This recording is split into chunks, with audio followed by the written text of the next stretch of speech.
ప్రోగ్రాంకి ఇచ్చేటటువంటి గ్రామ పెద్దలు, గ్రామస్తులు అందరికీ కూడా మా యొక్క పోలీస్ డిపార్ట్మెంట్ తరఫున అందరికీ కూడా మొదటి అందరికీ స్వాగతం. ఎట్లున్నది అందరు కొంచెం మంచిగా ఉందా అమ్మా? మంచిగా ఉందా? మంచి చెప్తులా అన్ని జరిగేటి అని చెప్తులా? అంటే లేచి వెళ్ళిపోబుద్ది అవుతుందా, ఈయన బుద్ధి అవుతుందా? మరి ఇంతమంది వచ్చి ఈ ఊరోళ్ళంతా గింతేనా చిరకుంటలు? నేను సర్పంచ్ ఊరు ఇంకా కొంచెం మంది వస్తే బాగుంటుంది కదా. ఇది మంచిగా అందరికి ఉపయోగం ఉండు. మంచి వీళ్ళు చెప్పేది కొంచెం అర్థం నాటకంగా రూపంగా వేరే రూపంగా అందరికి తెలియపరుస్తూ ఉంటారు. వాళ్ళ పద్ధతిలో వాళ్ళు తెలియపరుస్తూ ఉంటారు. చాలా ఉపయోగకరమైనది, ఇది మంచిది. ఒక సిపి గారి రామగుండం సిపి గారి ఆదేశాలతో మరి ఈ యొక్క బృందం అనేది వీళ్ళంతా కూడా మన పోలీసు వాళ్ళే. వీళ్ళందరూ కూడా ఒక బృందంలోకి ఏర్పడి వీళ్ళు మొత్తం పెద్దపల్లి జిల్లా కానీ మంచిర్యాల జిల్లా కానీ రోజు ఒక ఊర్లో పోలీస్ స్టేషన్ రోజుకు ఒక ఊర్లో ఇట్లనే ప్రోగ్రామ్స్ పెడతా ఉంటారు. పెట్టి అన్నిటి గురించి అవగాహన కల్పిస్తూ ఉంటారు. అంటే జస్ట్ నోట్తో చెప్తే కాకుండా నాటకం రూపకంగా కూడా వీళ్ళు ఊర్లో జరిగే మూఢనమ్మకాల గురించే కానీ మత్తు తాగుడుకు బానిస్తాయి ఊర్లో ఇబ్బంది పెట్టడంలే కానీ చిన్న చిన్న గొడవలు పెట్టుకుని కొట్లాడుకుంటే కానీ ఊర్లో యువకులు ఎవరైనా ఉంటే గాంజా అట్లాంటి వాటికి మత్తు పానీయాలకు అలవాటుపడి చెడు మార్గంలో పోకుండా వాళ్ళకి ఏ రకంగా చెప్పాలో అది ఇంకా జరగబోయేది ఎక్కువ మనకి ఇప్పుడు సైబర్ క్రైమ్ ఎక్కువ జరుగుతుంది. అది కూడా ఫోన్లలో కూడా సైబర్ క్రైమ్ అనేది జరుగుతుంది. సైబర్ క్రైమ్ గురించి కానీ ఇంకా 100 డైల్ పోలీస్ వాళ్ళు 100 డైల్కి ఎట్లా రెస్పాండ్ అవుతారు అది ఇంకా అన్ని విషయాలు ప్రతి ఒక్క దాని గురించి కూడా వీళ్ళు నాటకం రూపంగా ప్రతి ఒక్కటి మీకు చెప్పుతూ ఉంటారు. అదే ఇప్పుడు కొంచెం ఈ సాయంత్రం ఏంటంటే ఇవే బాధలు ఉంటాయి.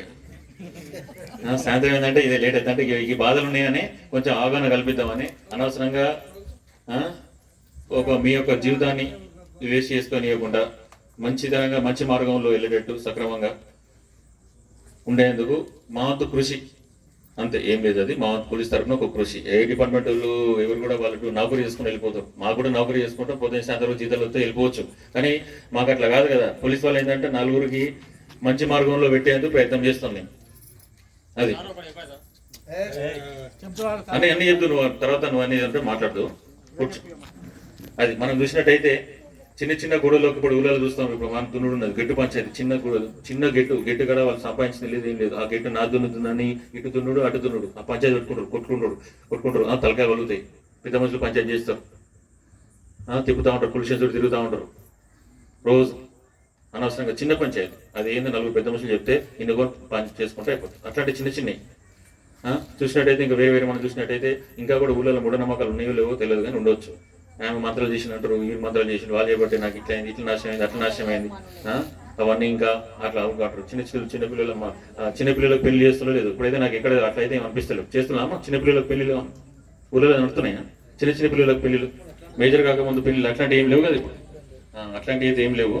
ఇంకా అది కాకుండా ఊళ్ళో కూడా మోసపోతూ ఉంటారు. వాళ్ళు వీళ్ళు వస్తారు, అది చేస్తాం, బంగారం గింగారం అన్ని మెరుగుపరుస్తాం, తెల్లగా చేస్తాం, మంచి మెరుస్తుంది గిస్తుంది అంటే తీసి బంగారం అంతా కూడా మాకు ఇస్తారు. ఇవ్వగానే వాడు అది చేస్తాడు ఇది చేస్తాడు కదా, వాళ్ళు పట్టుకొని పోతారు. చూడగానే దాంట్లో ఏముండదు, మూట కట్టి పెడతాడు, అది బట్టి పెడతాడు. ఊళ్ళో ఇట్లా మోసం చేస్తూ ఉంటారు. మన ఫోన్లు చూసినట్టయితే సైబర్ క్రైమ్ చూసినట్టయితే ఇప్పుడు అందరు కూడా ప్రతి ఒక్కరి చేతిలో ఫోన్ ఉంటుంది. ఎవరు కూడా బ్యాంకుకు పోయి పైసలు వేసుడు అనేది కూడా వేస్తలేరు. ఏంది ఏదైనా కూడా అకౌంట్లోకి వస్తున్నాయి పైసలు. అకౌంట్లో పైసలు రాగానే ఫోన్ పేను, ఆ పేను, ఈ గూగుల్ పేను ఇదే చేస్తారు. చేసే క్రమంలో మెసేజ్లు వస్తూ ఉంటాయి. ఆ మెసేజ్లు రాగానే ఏం చేస్తారు, లాటరీ వచ్చిందన్నా లేకపోతే ఆధార్ కార్డు గురించి నెంబర్ చెప్పండి, బ్యాంక్ గురించి మాట్లాడుతున్నామన్నా ఆ నెంబర్ ఎప్పుడు ఈ నెంబర్ ఎప్పుడు అట్లా ఏమైనా చెప్పినా కూడా మనకున్న అకౌంట్లో వచ్చిన పైసలు అన్నీ కూడా పోతున్నాయి. అట్లా చాలా మోసాలు జరుగుతున్నాయి. సైబర్ క్రైమ్ మోసాలు చాలా జరుగుతున్నాయి. సైబర్ క్రైమ్ అంటే ఫోన్ల ద్వారా ఏదైతే మనకు మోసం జరుగుతుందో, మనం ఏదైతే నష్టపోతున్నామో అదంతా కూడా సైబర్ క్రైమ్ అఫెన్స్లు అంటారు. అవన్నీ కూడా ఇప్పుడు వేరే రాష్ట్రాల నుంచి పెట్టుకొని వాళ్ళందరూ కూడా ఇప్పుడు చేస్తూ ఉన్నారు. కాబట్టి మీకు అందరూ కూడా కొంచెం మంది అంటే వీళ్ళకి తెలియకపోవచ్చు కానీ మిగతా వాళ్ళు కొంచెం యువకులు ఉన్నారు, వాళ్ళు ఉన్నారు. వాళ్ళందరూ కూడా ఫోన్లలో ఏ మెసేజ్ వచ్చినా కూడా తక్కువ చూసుకున్నాడు, దాన్ని రెస్పాండ్ అవ్వడు. ఓటీపీ నెంబర్ అంటే ఓటీపీ నెంబర్ ఎప్పుడు, ఆధార్ కార్డు నుంచి కానీ బ్యాంక్ నుంచి మాట్లాడుతున్నాం అంటే కూడా రెస్పాండ్ అవ్వడు, చెప్పుడు. అట్లాంటివి ఏమైనా చేస్తే మాత్రం మీకున్న అకౌంట్లో ఉన్న పైసలన్నీ కూడా పోవడం అవుతుంది. మీరు భూమి జాగా అమ్ముకున్న పైసలు అకౌంట్లు వేసుకున్న తర్వాత ఏమవుతుంది, ఇట్లాంటివి ఏమైనా వస్తే ఒకసారి చెప్పగానే ఓటీపీ నెంబర్ చెప్పినా ఏదైనా లింకులు వచ్చి వచ్చినా కూడా దాని దగ్గర పైసలన్నీ మాయమవుతాయి. తర్వాత లబోదిబో అనుకోవచ్చు వస్తుంది. అదే అందుకోసం చెప్తున్నా, మీకు ఫోన్లు అయితే ఆ ఫోన్లు వాడకు. నువ్వు చిన్న ఫోన్లు వాడుకో, ఇట్లా మాట్లాడుకునే ఫోన్లు వాడుకుంటే చాలు. ఆండ్రాయిడ్ ఫోన్లు వాడుకుంటే, ఆ పెద్ద ఫోన్లు వాడుకుంటే నీకు ఇదే ప్రాబ్లం ఉంటుంది తెలిసి తెలియక. ఆగవే పెద్ద మనిషి, ఆగు పెద్ద మనిషి, ఆగు. ఇట్లా చాలా చాలా జరుగుతూ ఉన్నాయి ఈ లోకం మీద. ఆ ఊళ్ళలో కూడా చాలా మంది చెప్తా ఉన్నాము, ఏదో రకంగా వచ్చి మోసాలు చేసి పైసలు సంపాదించిన ఆలోచనతో ఇప్పుడు నడుస్తూ ఉన్నది వ్యవస్థలో. కాబట్టి ఏ చిన్నదానికి దాన్ని కూడా దీన్ని కూడా ఏది రెస్పాండ్ కాకుండా కొంచెం ఏది చేసినా కూడా జాగ్రత్తగా ఆలోచించుకొని చేసేటట్టు. కొత్త కొత్త వ్యక్తులు ఎవరు సంచరించినా కూడా, ఊళ్ళలో ఏమైనా సంచరించినా కూడా పోలీసు వాళ్ళకి ఫోన్ చేయొచ్చు. 100 కూడా ఉపయోగించుకోవచ్చు. ఏదైనా గొడవ జరిగినా ఏదైనా ఇంపార్టెంట్ ఉన్నా కూడా 100 ఫోన్ కొడితే పోలీసు వాళ్ళు ఇమీడియట్లీ వాళ్ళు రావడం జరుగుతుంది. ఇంకేమో అవేర్నెస్ ఇంకేం కల్పిస్తుంది. మెయిన్గా మనం చూసినట్టయితే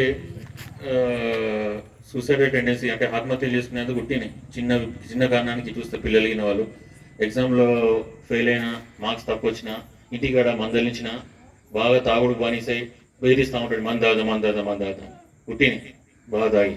అట్లా చిన్న చిన్న